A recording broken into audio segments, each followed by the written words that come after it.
I have one question I have two questions that I would like all of you to answer. But then I would also, we have half an hour, and I would also like you in the panel, if you have questions for each other, that's very welcome, and we will also open up for the audience. So my question is about the interdisciplinary research and research collaboration. So I think all of you have worked more or less in interdisciplinary groups, and I would like each of you to think a little bit about, or to say what you think is most important to communicate to the audience about what have been the great benefits of that, and what have you learned? What has been sort of a really important experience for you as a researcher working in interdisciplinary collaboration, and also what are the key challenges? And then you can also have solutions to those challenges, if you have. Who wants to start? Karl can start. Because I have least experience of this, but I think we haven't only worked with interdisciplinary issues because I'm not only a researcher. I work for an authority and with disease control, and also there we are very dependent on interdisciplinary work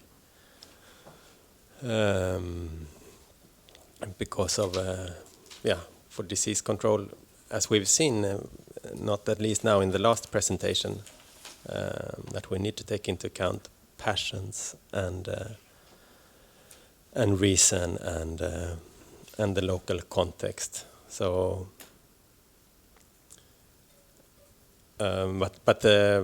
so of course it's important in all kind of work, and the challenge is might be that might be, for example, about communication, that we use different languages and that we don't really understand each other when we communicate.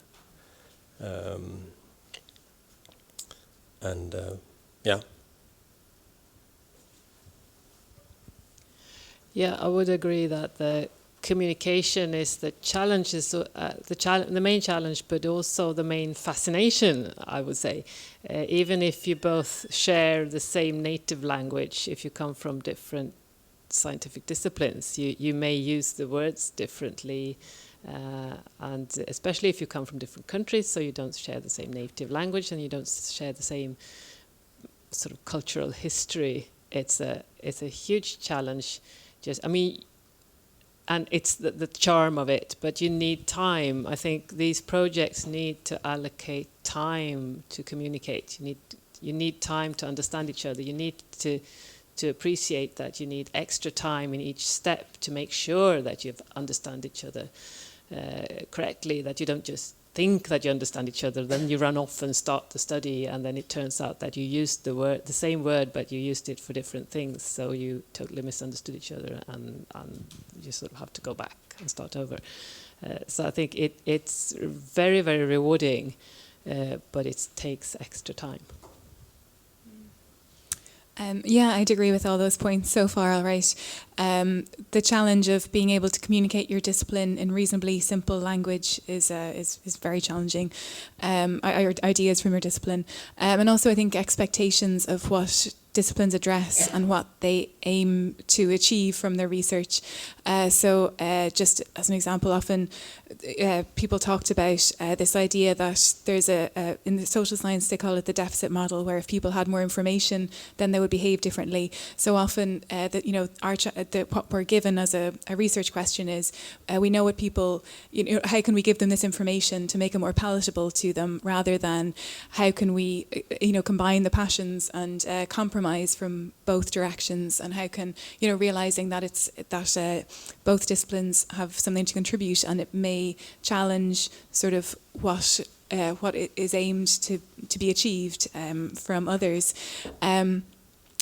So for instance, if farmers see their animals in certain ways, and it's not just that they don't have enough information, they fundamentally don't want to do this, then how do you bring this back, and how do you reorientate what your goals are going to be between that?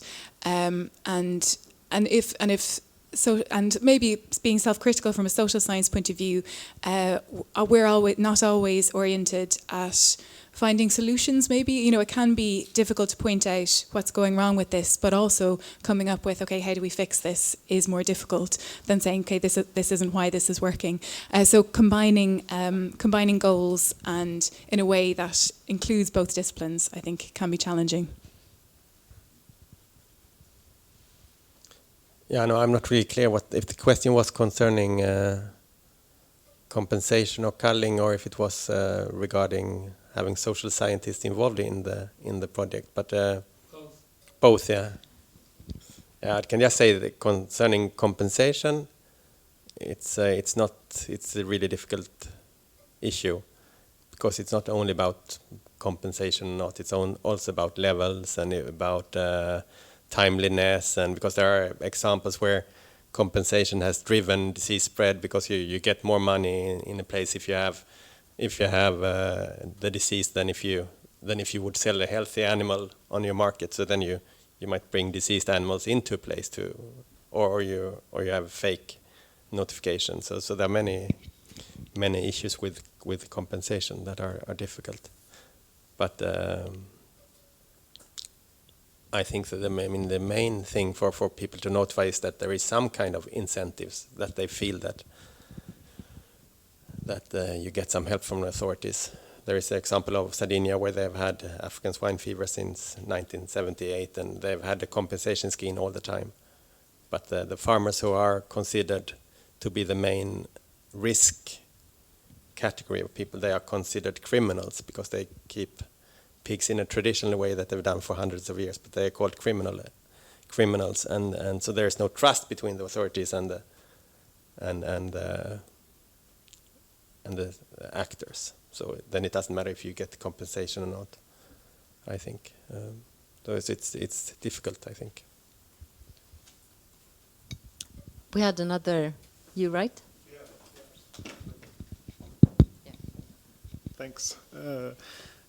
I had two questions. Well, maybe a comment and two questions. And one comment is that in the last year and a half, I've started working at SIDA and going to a lot of sort of meetings where there was talk about financing research on health. And I've been really surprised by how often social sciences come up amongst the sort of medical scientists talking about we need to get social sciences involved in these projects and talking about how important it is.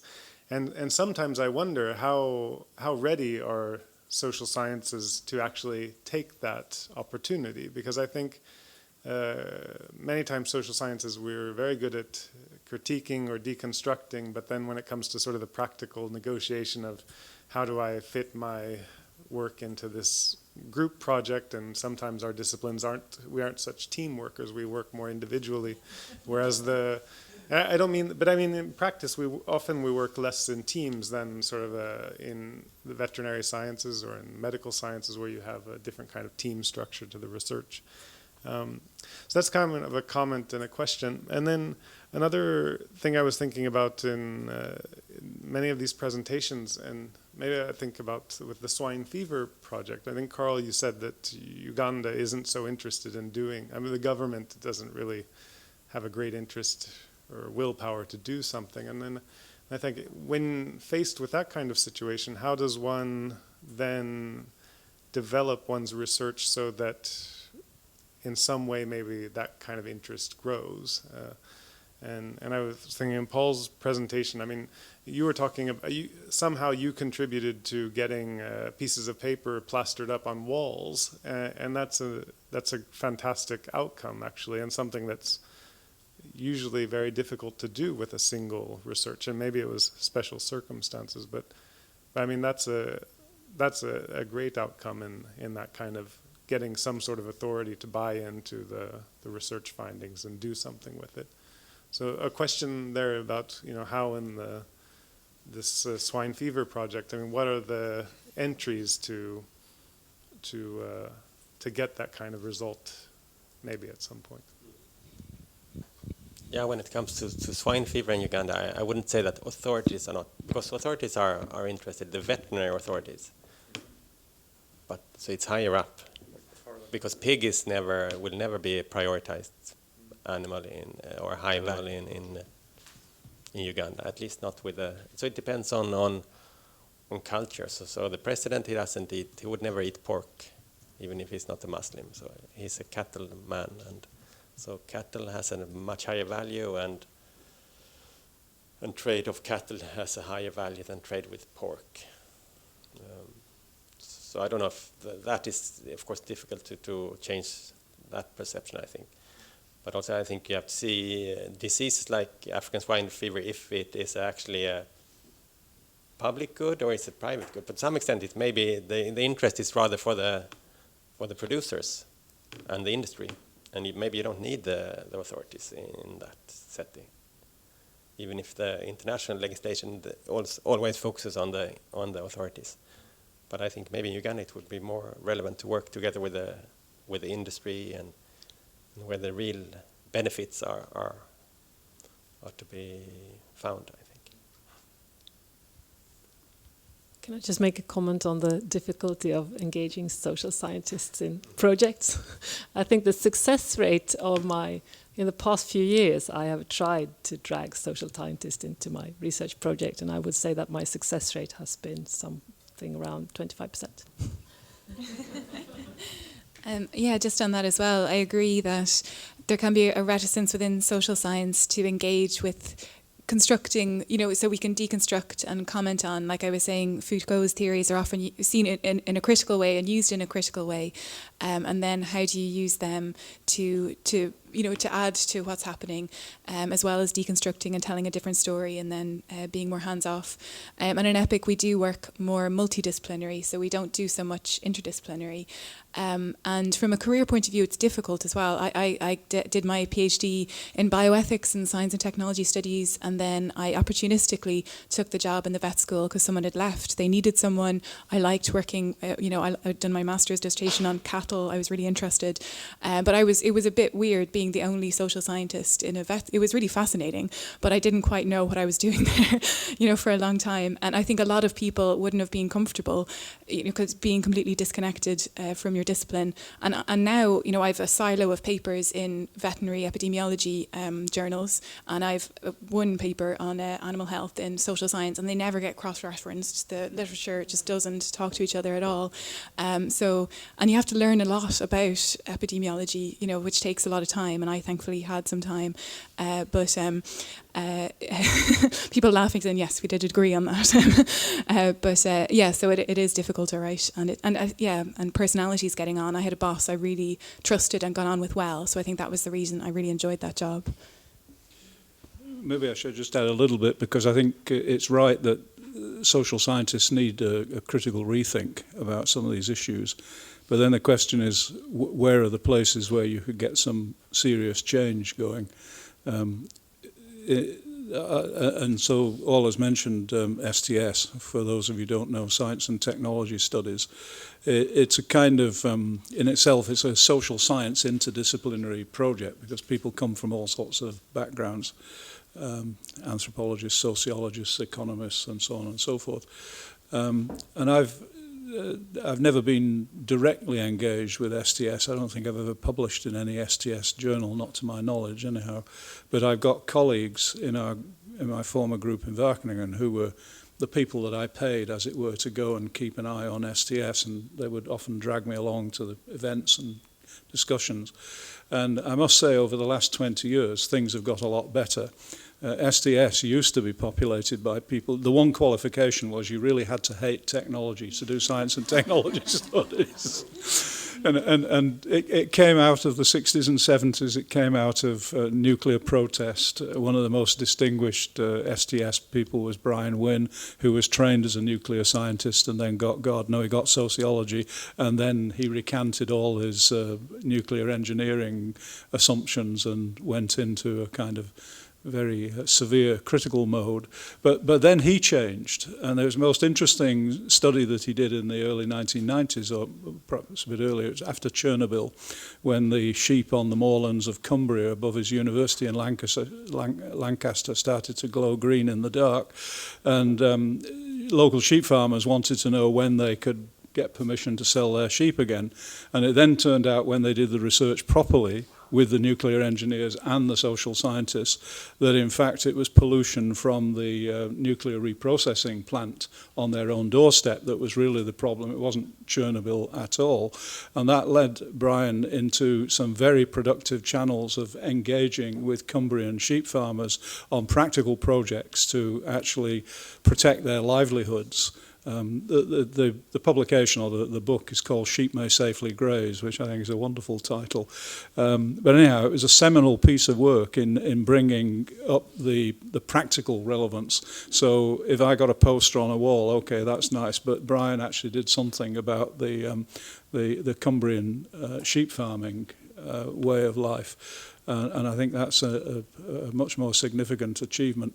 So at the end of the day, it's whether the STS people are changing fast enough, because they're one of the Noah's Arks in this, or Trojan horse, or whatever this should be. Anyhow, they're potentially capable of changing some of these attitudes. And I've seen over the last 20 years that there are now many sessions in STS conferences where the people that come are actually interested in positive technical outcomes. They're not just interested in critique any longer. So I think that message has been learnt to some extent, and we're beginning to see the benefit now that some serious social scientists are prepared to come out of their silo and work with scientists in all sorts of disciplines, developing the necessary understanding to be. You have to understand the passion of the others, and that means you've got to learn a bit of genetics, you've got to learn a bit of nuclear engineering, whatever it is. Otherwise, you're just wasting everyone's time by, Mary Douglas used to have this thing criticising anthropologists. She said, you go to every interdisciplinary gathering she'd been to, and there was always one anthropologist at the back of the room who raised a finger and said, but it's different in my tribe. And she said, that is the worst kind of social science, the exception of one that tells us nothing. So I think the message is being received at the moment, and it is getting a bit better.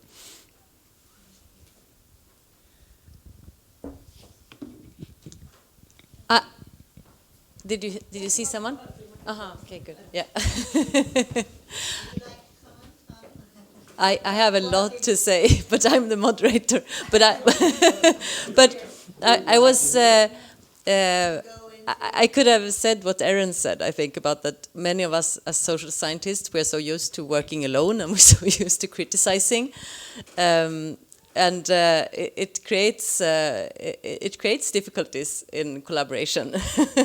And but I think also that we who work here at SLU, we really have an opportunity to collaborate. Even if it doesn't happen so much, I think it should happen more. And we have social scientists at SLU that also need to approach the natural scientists. But and like Sanna said, it's not so easy to drag us out maybe sometimes. But I think we have good opportunities for collaborating when we're collaborating around concrete questions, like epidemiology or like agriculture in general, like many of us do research on.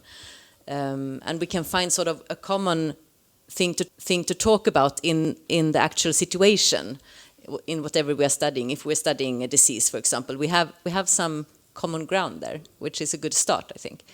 And I also think that we as social scientists can learn from the economists in being more positive.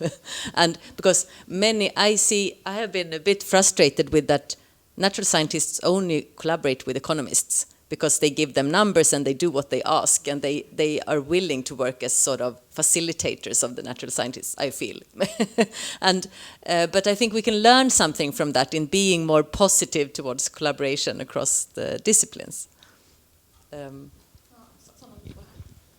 I mean, we've had these discussions within SLU about social science, and sometimes when you say social science, the economists include themselves in social science, so this becomes a bit sort of complicated again when you use the same word for different things. But we've had these discussions about the value of social science at SLU, and everybody agrees that there's a big value, there's a great value of having social science here. But I think that I can understand the argument that you don't want to be the isolated person sort of totally away from your discipline, and in the end you're some sort of alibi for, we have a social scientist here as our hostage, and that person is our social, sort of means that we are doing social science. So you need to have some sort of collaboration with your own discipline as well to grow in that discipline. You both want to work within your discipline and with other disciplines. So you don't want to do just multidisciplinary work, because then you end up sort of losing a bit of your own identity as a researcher. So we're moving on to question Yeah, just an add-on. It's an interesting discussion. I also think that there is an issue of how to publish when you are working in teams like this, and I would really like to see that in bigger universities that we step forward and not just subjugate ourselves to Taylor and Francis and other international publishers, but also try to invent and think broadly how to publish reports. And in a way, I myself have been doing some work on these kind of things, where you can publish a kind of research report, and then of course after that people can find ways of publishing individual papers on specific aspects. And also that could also open up, I would think, I don't know what other people think, but it could also open up for include the undisciplined friends of Paul, the people with no discipline, and find ways of also giving people the opportunity to publish, because I think that is a kind of a way of also decolonizing what we are doing. So thank you. Does anyone in the panel want to comment? This was more of a comment, I think, but does anyone want to comment? Otherwise, I think this is a good time to stop, because it's been a very long day, and we have Swedish cinnamon buns and coffee and tea outside. But before that, we should give everyone a round of applause, and Alin has some gifts.